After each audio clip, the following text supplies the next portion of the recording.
اور وہ کہتا ہے کہ انسانوں میں سب سے بڑا جذبہ، سب سے بڑا موٹیو جنسی ہے۔ اللہ نے بڑی کشش کی، مرد میں عورت کے لیے، عورت میں مرد کے لیے، لیکن عورت پیسیو ہے، مزاجن، کوئی اقدام نہیں کرتی، آگے نہیں بڑھتا، مرد اقدام کرتا، آگے بڑھتا۔ یہ جو کشش ہے، اس کے نتیجے میں مرد اور عورت کے درمیان بے حجابی گویا کہ آگ پر تیل ڈالنا ہے، آگ بڑھ گئی۔ اسلام نے اس کو روکا ہے، پورا نظام اس کا معاشرتی، ایک بہت بڑا پردہ پورے معاشرے میں ہے، بہت بڑا پردہ، جیسے یہ چھوٹا سا پردہ آپ کو نظر آ رہا ہے، ادھر عورتیں ادھر مرد۔ اب یہ ہے بہت پیاری آیت ہماری خواتین کے لیے قابل غور۔ نیک بیویاں تو وہ ہیں جو تابع دار ہو، اطاعت کیش ہو، مردوں کا کہنا مانے، ان کی اطاعت کرے، حافظات للغیب، اور غیب میں ان کے لیے محافظ بنے، ان کے مال کا کی بھی حفاظت کرے۔ یہ نہیں خیانت کر کے شوہر تو گیا ہوا جو چاہو اس کے مال میں سے جس کو میں جو چاہوں دے دوں، نہیں، یہ اس کا مال جو ہے وہ اسی کا ہے، اس کی خیانت بھی کرے گی، وہ امانت کے ساتھ حفاظت کرے گی، اور اس کے علاوہ اپنے نفس کی حفاظت کرے گی، اس لیے کہ وہ بھی اب شوہر کی امانت ہے۔ اب اس کا جو بھی جنسی معاملہ ہے وہ اس کے اپنے اختیار میں نہیں رہا، اس کو مل کے بزا کہتے ہیں ہماری فقہ کے اندر، کہ در حقیقت اس کا اختیار کامل اب شوہر کے ہاتھ میں آ چکا ہے، اس کے جنسی اعضاء جو ہے وہ شوہر کے کنٹرول میں، مل کے بزا، ملکیت گویا کہ اس کی ہے، لہذا اس میں کوئی خیانت اگر وہ کر رہی ہے تو وہ بھی اس کے خلاف ہو جائے گا۔ فالصالحات قانتات، تو نیک بیویاں وہ ہوتی ہیں جو تابع دار ہو، وہ فرما بردار ہو، اور غیب میں یعنی شوہروں کی عدم موجودگی میں جبکہ موجود نہیں ہے حفاظت کرنے والی ہو، اور وہ حفاظت مال کی بھی اور اس کے ان اپنے نفس کی بھی۔ اور یہ کام آسان نہیں ہے، آپ کو معلوم ہے، شوہر کبھی 4 مہینے کے لیے باہر چلا گیا ہے، کبھی 1 سال کے لیے باہر چلا گیا ہے، عورت کے لیے اپنے نفس کو تھامے رکھنا، اپنی جنسی خواہشات کو، فرض کی جوان عورت ہے، اس کی اپنی بھی، اس کی بھی تو نفسانی خواہشات ہیں، تو آسان کام نہیں ہے۔ یہی وجہ ہے، آپ کے علم میں ہوگا کہ واقعہ بڑا عجیب پیش آیا تھا، اس کو بیان کرتے ہوئے شرم بھی آتی ہے۔ حضرت عمر رضی اللہ تعالیٰ عنہ اپنی رات کے گشت میں ایک مکان کے پاس سے گزر رہے تھے، تو انہوں نے سنا کہ ایک عورت جو ہے بڑے درد بڑے الفاظ میں کچھ گا رہی ہے۔ اگر مجھے اللہ اور اس کے رسول کا فرق کا خوف نہ ہوتا تو تم دیکھتے کہ اس وقت میری چارپائی جو ہے چرچرا رہی ہو۔ تو اس پر حضرت عمر جو ہے وہ تنبہ ہوا کہ ہمارے لوگ جو ہے جہاد پر جاتے ہیں، سال بھر تک واپس نہیں آتے، تو اس سے تو سوسائٹی کے اندر بہت زیادہ جو ہے ایک اندیشہ اور خطرہ پیدا ہو جائے گا۔ تو انہوں نے اب دیکھیے یہ بات بھی کہ دین میں کوئی شرم اور حیا اس معاملے میں نہیں ہے، کہ آپ اپنی بیٹی سے پوچھا، حضرت حفصہ سے، اب وہ بیٹی بھی ہے اور ام المومنین بھی ہے، حضور کی اہلیہ ہے تو ام المومنین ہے، لہذا حضرت عمر کے لیے بھی ماں کے درجے میں ہے، اگر کہیں حضرت عمر کی صاحبزادی کہ تم مجھے بتاؤ حفصہ ایک عورت زیادہ سے زیادہ کتنے عرصے تک صبر کر سکتی، اور کوئی قباحت محسوس نہیں کی حضرت حفصہ رضی اللہ تعالی عنہا نے، 4 مہینے، تو پھر انہوں نے یہ اور نافذ کر دیا، کوئی مجاہد 4 مہینے سے زیادہ جو ہے وہ بحث پر نہ رہا ہے، لازماً وہ آئے چھٹی لے کر اور وہ گھر پہنچا۔ آپ اس کی روشنی میں دیکھیے جو کچھ ہمارے ہاں ہو رہا ہے، امارات میں جو لوگ کام کرتے ہیں، سعودی عرب میں کام کرتے ہیں، باہر کے ممالک میں کام کرتے ہیں، جوان بیویوں کو یہاں چھوڑ جائے، پھر جو قصے ہوتے ہیں، جو سکینڈلز ہوتے ہیں، پھر جب وہ شوہر صاحب تشریف لاتے ہیں تو وہ دیور اور بیوی جو ہے مل کر اسے قتل کرتے ہیں، اس لیے کہ یہاں تو دنیا بدل چکی ہے، دیور کی اور بھابھی کے رشتہ کچھ اور ہی بن چکا ہے، لہذا وہ قتل بھی کرتے ہیں، مال بھی سارا لے لیتے ہیں۔ یہ ساری خبریں آپ اخبارات میں پڑھتے ہیں، یہ کیوں ہے؟ فطرت کے خلاف ایک طرز اولاد اختیار کر رہے ہیں، یا تو اپنی فیملیز کو ساتھ لے کر جائیے، یا یہ ہے کہ پھر یہ مصطفیٰ کا جو ہے معاملہ زیادہ، میں سمجھتا ہوں اس حدیث کے بعد جو حضرت عمر کا فیصلہ تھا 4 مہینے کا، اس سے زائد جو ہے باہر اسٹے کرنا، اپنے گھر نہ آنا، ایک اعتبار سے گناہ کے درجے کی بات ہو جائے گی۔ علیکم بسنتی و سنت الخلفاء الراشدین المہدیین، تمہارے ذمے ہے میری سنت بھی اور خلفاء راشدین جو ہے میری سنت۔ انسانی تمدن کا اہم ترین اور بنیادی ترین مسئلہ کیا ہے؟ تمدن کا ایک ہے انسانی زندگی کا مسئلہ۔ انسانی زندگی کا سب سے پہلا مسئلہ وہی ہے کہ جو حیوانی زندگی کا بھی ہے، اپنی مادی ضروریات، پیٹ کھانے کو مانگتا ہے، سب سے پہلے یہی ہے، اس میں کوئی شک نہیں۔ لیکن اس کے بعد جب 2 انسان ملتے ہیں اور اس سے تمدن شروع ہوتا ہے، اس کا سب سے بڑا مسئلہ ہے انسان کی شہوت۔ اللہ نے 2 جنسیں بنا دی ہیں، مرد ہے، عورت ہے، اور ان دونوں کے درمیان تعلق سے نسل آگے چلتی ہے۔ اب اس معاملے کو کیسے ہارنس کیا جائے، کیسے منظم کیا جائے، یہ جذبہ بہت پوٹنٹ ہے۔ جو فرائڈ نے کہا ہے بس وہ یوں سمجھیے کہ ذرا زیادہ مرچ مسالہ لگا دیا، ورنہ اس میں کوئی شک نہیں کہ یہ بہت ہی پوٹنٹ جذبہ ہے انسان کا۔ انسٹنکٹ جو ہے، سیکس کا انسٹنکٹ، وہ بہت مضبوط ہے، بہت قوی ہے، لیکن جو شے جتنی قوی ہو اتنا ہی اسے پھر جو گھوڑا جتنا منہ ہو اتنا ہی اس کو لگام دینا جو ہے وہ آسان نہیں ہوتا، اس کے لیے پھر مشقت کرنی پڑتی ہے۔ تو اب اگر کہ اس سیکس کو اوپن کر دیا جاتا، کھلا سیکس، فری سیکس، آج کل یہ لفظ استعمال ہوتا ہے، فری سیکس، کیوس ہوتا، تمدن میں فساد ہو جاتا۔ اس کے لیے شادی کا معاملہ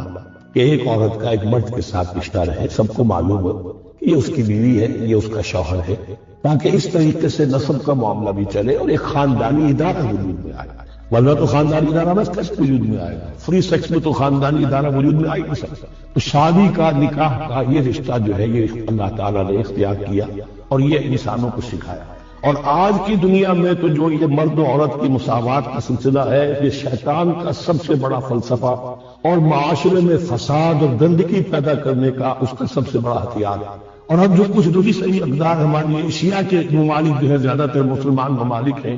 ان میں خاندانی نظام کی جو بچی کچی شکل رہ گئی ہے اس کو برباد کرنے کے لیے یہ قاہرہ کانفرنس اور بیٹنگ کانفرنس، اس ایشیا کا گھیراؤ دونوں طرف سے، مشرق سے مغرب سے، کہ عورت کو آزاد کرو، عورت کو اٹھاؤ، ایمنسپیشن کے نام پر، آزادی کے نام پر، اور مرد و عورت کی مساوات کے نام پر، تاکہ خاندانی نظام ٹوٹ کر رہ جائے، جیسے کہ ان کے ہاتھ ٹوٹ چکا۔ خاندانی نظام نے، کلنٹن صاحب نے کہا تھا اپنے سال 9 کے میسج میں کہ ان قریب ہماری قوم، امریکن نیشن، بہت جلد اس کی اکثریت حرامزادوں پر مشتمل ہوگی۔ Born out of wedlock, وہ کسی شادی کے نکاح کے نتیجے میں وجود میں نہیں آئے، زنا کے نتیجے میں وجود آئی بھی قوم۔ ون پیرنٹ فیملی رہ گئی ہے، ماں ہی باپ ہے، وہی ماں ہے، اور وہ دونوں وہ جانتے ہی نہیں۔ اب وہاں بڑی ایک مہم منظوری ہے کہ ہر انسان کا حق ہے جو سے معلوم کہ میرا باپ کون ہے۔ وہاں تو بہت سے لوگ پتہ ہی باپ کون ہے، کیا پتا۔ یہ تباہی ہے جو اس معاشرے پر آ چکی ہے، اور ہمارے ہاں بھی لوگ اسی معاشرے کی نقالی پر چلتے ہیں۔ مجھے سرون قابل محیث اور وہ عورتوں کے ایام ماہواری کے بارے میں آپ سے سوال کر رہے ہیں، انہو آزل کہہ دیجیے، وہ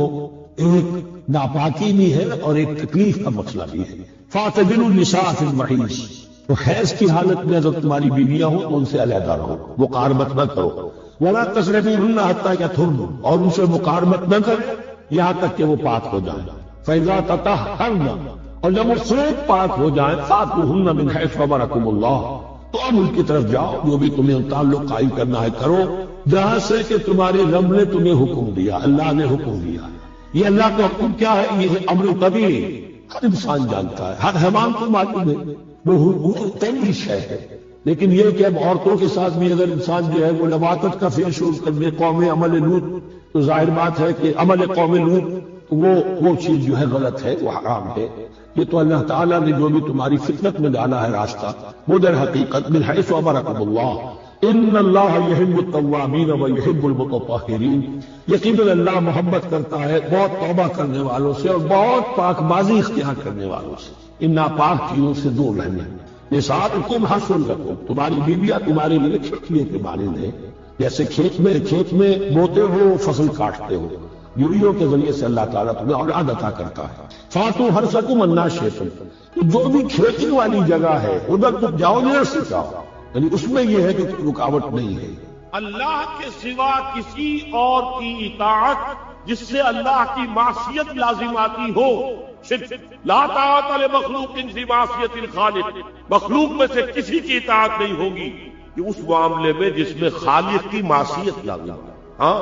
خالق کے احکام کے اندر والدین کا حکم بھی مانو، اطاعت کرو، اساتذہ کا حکم مانو، کسی اور کو اپنا لیڈر مانا اس کا حکم مانو، لیکن ناٹ بیونڈ وہ جو سرکل ہے کتاب و سنت کا، اس سے باہر نہیں۔ لا طاعت لمخلوق فی معصیت الخالق، یہ آپ الجبرے کے فارمولے کے طور پر اپنے سامنے رکھیں۔ اب اسے اپلائی کیجئے، جیسے فارمولوں کے ذریعے سے پھر بڑے بڑے وہ سم جو ہے وہ حل کیے جاتے تھے سوالات۔ صبح کا وقت ہے، آنکھ بھی کھلی ہے، کوئی اذان کی آواز بھی کان میں آئی ہے،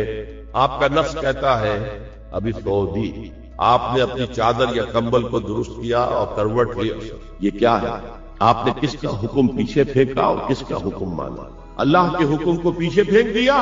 نفس کے حکم کو آگے رکھا۔ یہ شرک، اس شرک کو جاننے والے بہت کم ہیں۔ مولانا روم نے خوب کہا تھا، نفس ماں ہم کم ترس فرعون نیست لیکن ایراعون نیست، میرا نفس بھی فرعون سے کم نہیں ہے۔ فرعون نے کہا تھا نا الیس لی ملک مصر وہذہ الانہار تجری من تحتی، کیا اس ملک کے مصر کی حکومت میری نہیں ہے؟ اور سارا جو یہ آبپاشی کا نظام ہے، انہار کا نظام ہے، وہ میرے کنٹرول میں نہیں ہے؟ جس کا چاہوں موگا کھلا رکھوں، جس کا چاہوں بند کر دوں۔ یہ تھا خدائی کا دعویٰ، انا ربکم الاعلی۔ تو مولانا روح کہتے ہیں میرا نفس بھی اس سے کمتر نہیں ہے۔ وہ کہتا یہ جسم میرا ہے، اس پر میرا حکم چلے گا، میں نہیں جانتا کون اللہ کون رسول، کیا حرام کیا حلال۔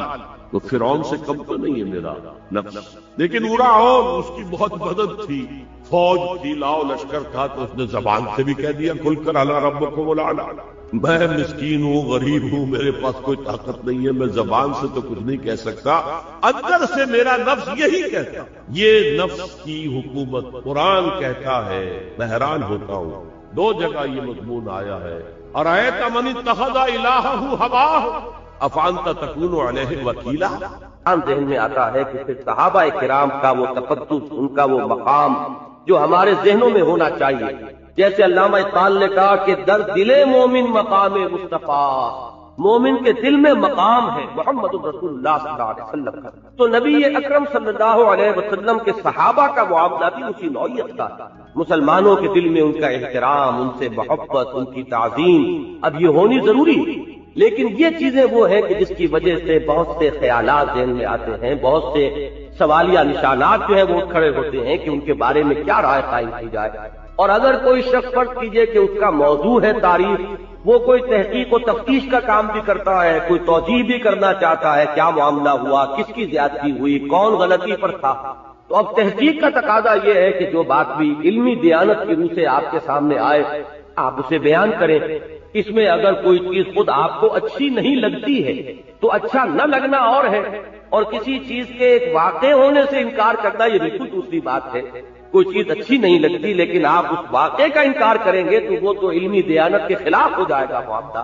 وہ علمی اعتبار سے بددیانتی متصور ہوگی۔ تو یہ وہ پیچیدہ مسائل ہیں کہ جو سامنے آتے ہیں، جو میں یہ چاہتا ہوں کہ بعض باتیں اس ضمن میں کہ جو بہت ضروری ہیں اور بنیادی ہیں وہ آپ حضرات کے گوشگزار کریں۔ پہلی بات تو میں یہ کرنا چاہوں گا کہ مثبت طور پر ہمیں یہ سمجھنا چاہیے کہ صحابہ کرام رضوان اللہ تعالی علیہم اجمعین کا مقام اور مرتبہ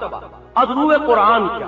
قرآن نے ان کے بارے میں کیا کہا۔ میں نے جو آیات ابھی آپ کو دو پڑھ کر سنائی ہیں، ایک آیت جو آخری ہے وہ بہت طویل ہے، پہلی آیت جو ہے وہ اتنی طویل نہیں ہے۔ یہ دونوں آیات جو ہے یہ سورہ فتح کی آخری دو آیات، ان میں سے پہلی آیت تو وہ ہے کہ جو قرآن مجید میں اپنے مضمون کے اعتبار سے 3 مقامات پر آئی۔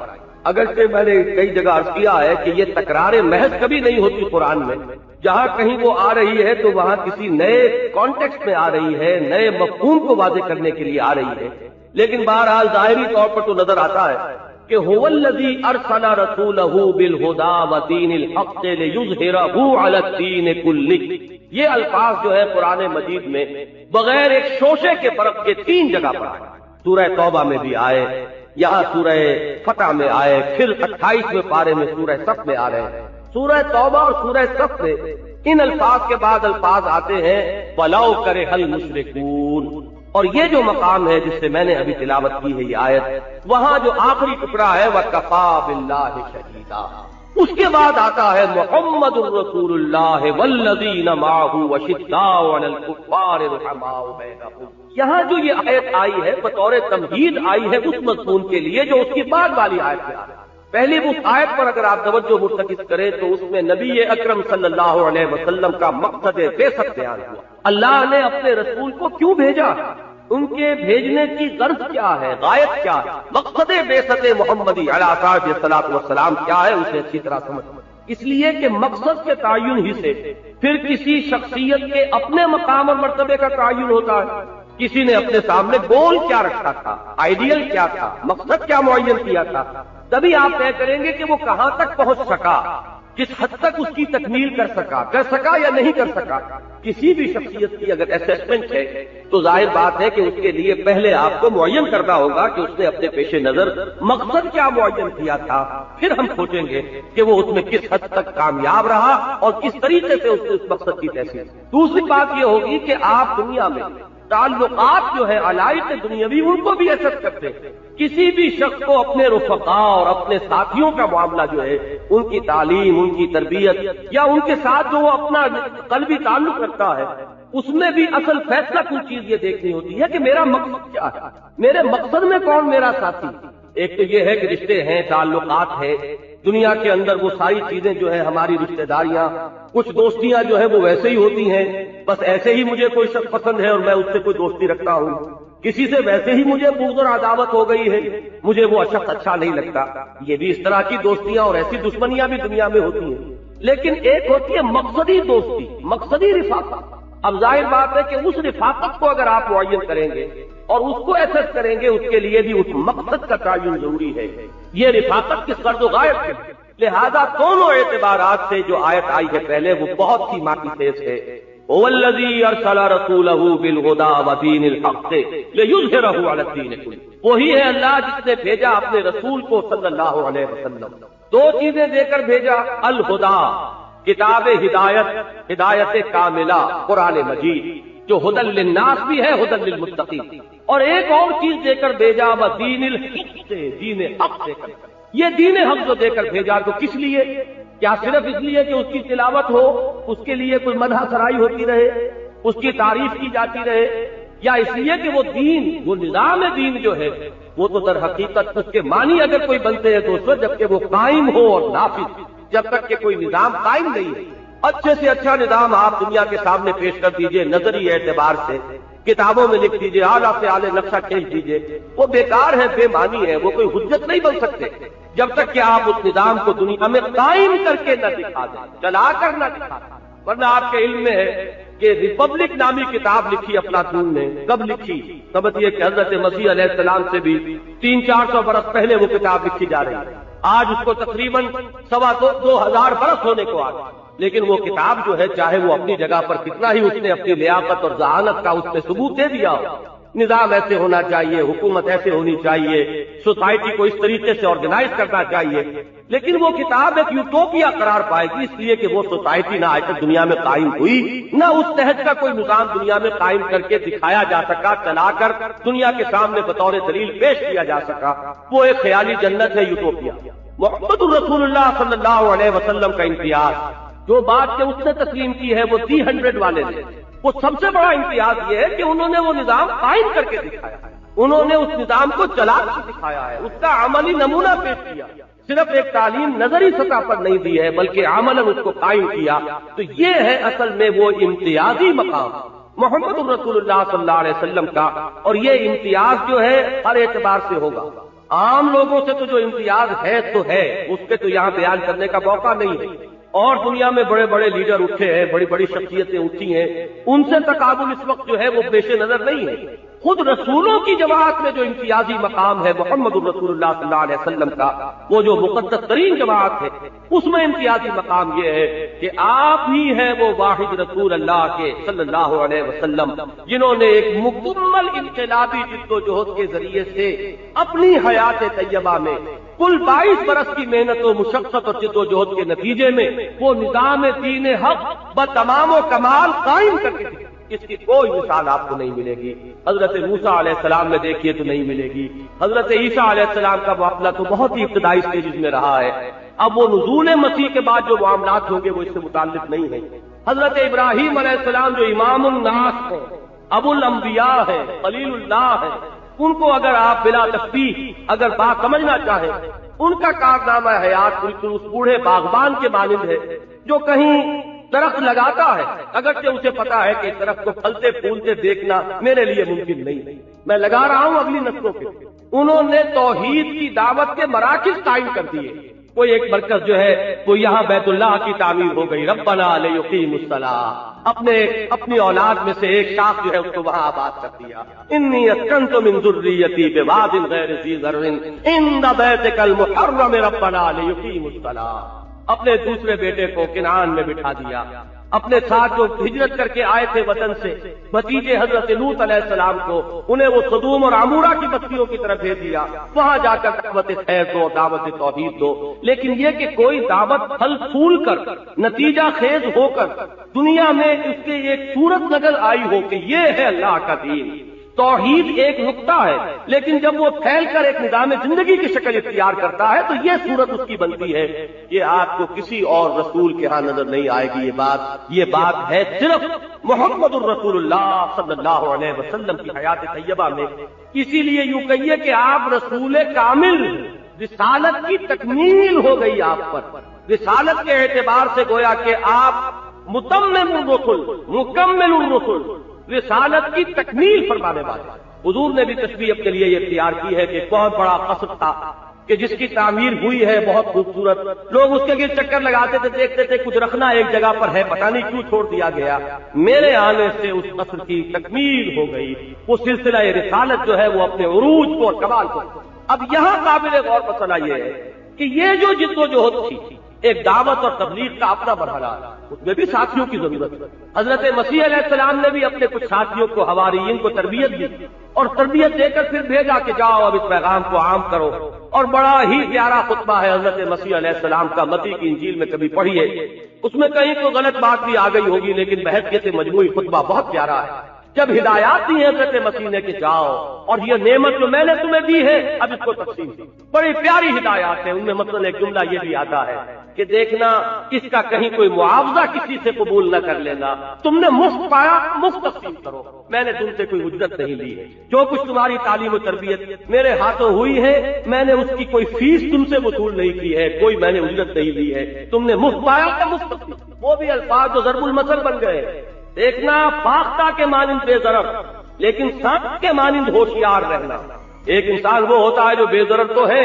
لیکن وہ اتنا غافل بھی ہے کہ دوسرا اس کو نقصان پہنچا جاتا ہے، ایک وہ ہے کہ جو دوسروں کو نقصان پہنچانے کی طرف ہے۔ یہ جو امتزاج حضرت مسیح علیہ السلام کے الفاظ میں آیا ہے کہ دوسروں کے لیے بے ضرر اتنے جتنے فاختہ ہوتے، لیکن خود اتنے چوکس رہو، چوکنے رہو، یہ نہ ہو کہ دشمن کے لیے ایک نوالہ تر بن جاؤ جو چاہے وہ کر گزرے۔ جس طرح سانپ چوکس رہتا ہے، چوکنا رہتا ہے، ہوشیار رہتا ہے، سانپ کے مانند ہوشیار لیکن فاختہ کے مانند بے ضرر۔ تو معاملہ یہ ہے کہ دعوت ہو، تبلیغ ہو، تعلیم ہو،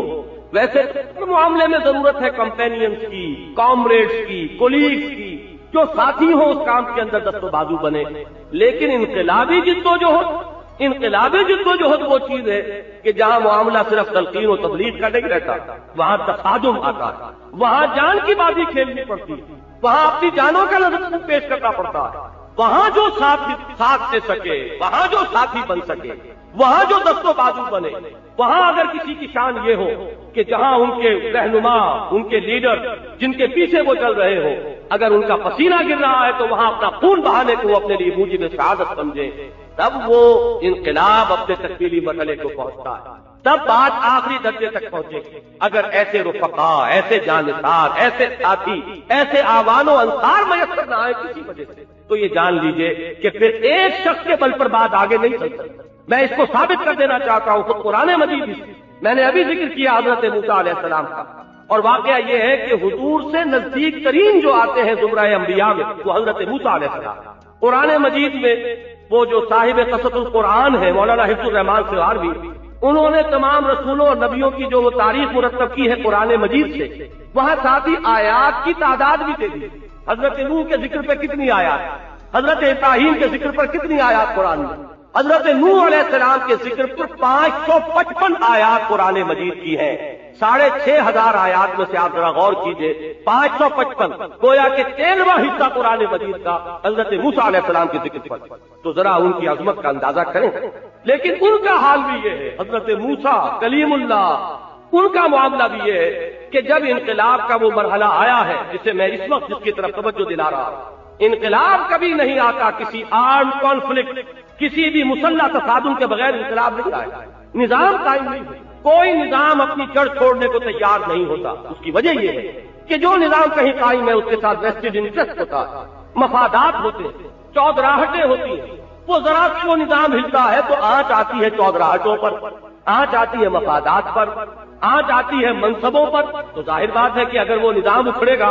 تو ان کے ساتھ یہ پیوستہ جو کچھ چیزیں ہیں وہ ساتھ اکھڑیں گے۔ کچھ اور لوگ ہیں کہ جو اب آگے آئیں گے، جو کہا تھا وہ جو عرب کے سب سے بڑے خطیب سے بعد میں ایمان لے آئے، لیکن وہ انہوں نے شکایت کی حضرت عمر کے زمانے میں رضی اللہ تعالیٰ عنہ۔ انہوں نے یہ کہا کہ ہم یہ دیکھ رہے ہیں کہ ہم قریش کے وہ چوٹی کے لوگ اور حضرت عمر سے شکایتاً کہتے ہیں آپ کی محفل میں جب ہم آتے ہیں تو ہمیں تو جوتیوں میں جگہ ملتی ہے، اور وہ لوگ جو چھوٹے چھوٹے تھے، نوجوان تھے اور جن کی کوئی حیثیت نہیں تھی، وہ یہاں سب سے آگے بیٹھے ہوتے ہیں، آپ کے قریب قریب ہوتے ہیں۔ عبداللہ ابن عباس کو آپ نے اتنا مرتبہ دے دیا، یہ نوجوان، اور اس کو آپ اپنے قریب بٹھاتے ہیں۔ حضرت عمر نے اشارہ کیا سرحدوں کی طرف، انہوں نے جو یہ مقام حاصل کیا ہے ان سرفروشیوں کی بدولت کیا، وہ جانثاریاں جو انہوں نے کی ہیں، محمد رسول اللہ صلی اللہ علیہ وسلم کا جہاں پسینہ گرا وہاں انہوں نے اپنا خون بہایا، یہ مقام انہوں نے اس کے توفیل حاصل کیا ہے۔ آپ تمہارے لیے بھی موقع ہے، وہ سرحدوں پر ابھی جنگیں ہو رہی ہیں، محمد کے مشن کی ابھی تکمیل کا مرحلہ ہے صلی اللہ علیہ وسلم، جاؤ وہاں جاؤ، ثابت کرو، show your prove your work, ثابت کرو کہ تم اہل ہو اس اعزاز کے، تو یہ اعزاز تمہیں بھی مل جائے گا، یہ کسی کو ایسے ہی نہیں مل گیا۔ سہیل بن عمرو غالباً ان کا نام تھا، بہت بڑے خطیب تھے، اور جب صلح حدیبیہ کی نیگوسیشن ہو رہی تھی اس میں عربوں، ان میں قریش مکہ کی طرف سے نمائندے ہو کر کوئی آیا، وہ فتح مکہ کے بعد ہی باندھا ہے۔ بہرحال میں یہ عرض کر رہا تھا کہ یہ جو لوگوں نے جانساریاں کی ہیں، جب کہیں جا کر انقلاب کی تکمیل ہوئی ہے، یہاں اس آیت کے حوالے سے اصل میں صحابہ کرام کی شخصیت کو اجاگر کرنا مقصود، ان کا مقام اور مرتبہ بتانا مقصود کہ یہ کمپینینز ہیں محمد رسول اللہ صلی اللہ علیہ وسلم کے۔ حضرت موسیٰ کے ساتھیوں نے جب وہ مرحلہ جنگ کا آیا تو صاف ٹکا سا جواب دے دیا، اذهب انت وربك فقاتلا انا هؤلاء قاعدون، چاہیے آپ اور آپ کا رب جنگ کرے، ہم تو یہاں بیٹھے، ہم لڑنے کے لیے تیار ہیں۔ اس لیے کہ وہ قوم جس سے لڑنے کے لیے کہا جا رہا ہے بڑی زور آور قوم، ان فیہا قوما جبارین، بڑی زبردست قوم، بڑے طویل القامت تھے وہ لوگ کہ جن سے لڑنے کا حکم دیا جا رہا تھا، لہذا ہمارے اندر شکت نہیں ہے، جاؤ خود لڑو، ہم یہاں بیٹھے۔ اس کے بعد نتیجہ کیا نکلا؟ ایک طرف تو یہ قرآن مجید ہمیں بتاتا ہے، یہ سورہ مائدہ میں تفصیل، حضرت موسیٰ علیہ السلام کی طبیعت پر جو کیفیت پھر وارد ہوئی، انہوں نے اللہ سے دعا کی، پروردگار انی لا املک الا نفسی واخی، مجھے اختیار تو ہے تو صرف اپنی جان کا اور اپنے بھائی ہارون کی جان کا اختیار، ہم حاضر ہیں جو حکم، لیکن اب یہ امت انکاری ہے، یہ جنگ کرنے کے لیے تیار نہیں، فافرق بیننا و بین القوم الفاسقین، اے اللہ ہمارے اور ان فاسقوں کے درمیان اب تفریق کر دے، ہمیں ان سے علیحدہ کر دے۔ اللہ کا رسول امت سے برات کا اظہار کر رہا ہے، اعلان بیزاری کر رہا ہے، اس لیے کہ یہ اب اس تقاضے کو پورا کرنے کے لیے تیار نہیں ہے، اپنا خون بہانے کے لیے، جانے دینے کے لیے آمادہ نہیں ہے۔ ایک طرف تو یہ معاملہ اور دوسرے یہ کہ تاریخ کا پروسیس وہیں رک گیا، عمل وہیں رک گیا، اس لیے کہ اب وہ انقلاب کا پروسیس 40 برس مؤخر کر دیا گیا۔ اللہ تعالیٰ نے فرمایا اگر یہ آ جاتے میدان میں تو ہم مدد کرتے، اور ہم دے چکے تھے انہیں یہ ارض مقدس، یہ تو ان کے لیے طے کی جا چکی تھی، ان کی اس کم ہمتی کی وجہ سے فَإِنَّهَا مُحِرَّمَةٌ عَلَيْهِمْ 40 سَنَةً يَتِيهُونَ فِي الْأَرْضِ، اب 40 برس تک ان پر حرام کر دی گئی، یہ اسی طریقے سے صحرا میں پھٹکتے پھریں گے۔ 40 برس کی وہ صحرا نوردی ہے، وہ پھر وہ نسل ختم ہو گئی جو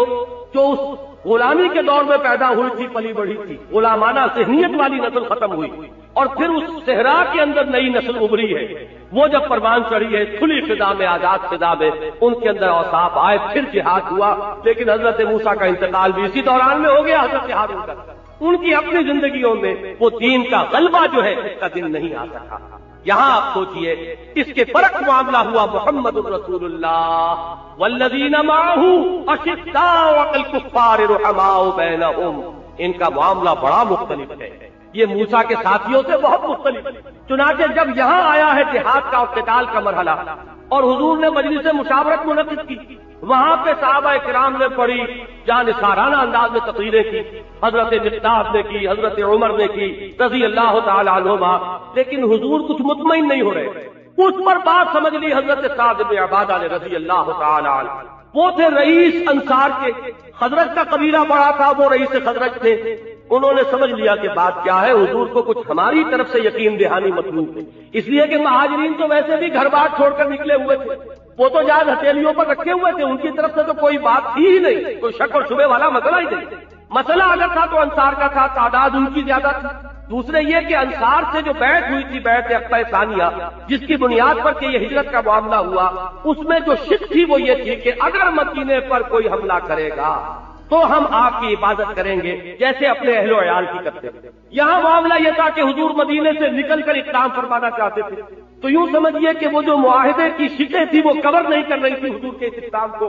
تو حضور بار بار نگاہ آپ کی اٹھ رہی تھی انصار کی طرف اس پر کھڑے ہوئے ہیں حضرت سعد بن عبادہ رضی اللہ تعالی عنہ، اور انہوں نے پھر جو خطبہ دیا، خطبہ واقعہ یہ ہے کہ اس کے اندر علم بھی ہے اور معرفت بھی ہے اور دین کا لب لباب بھی ہے۔ حضور انا آمنا بکا وصدقناک،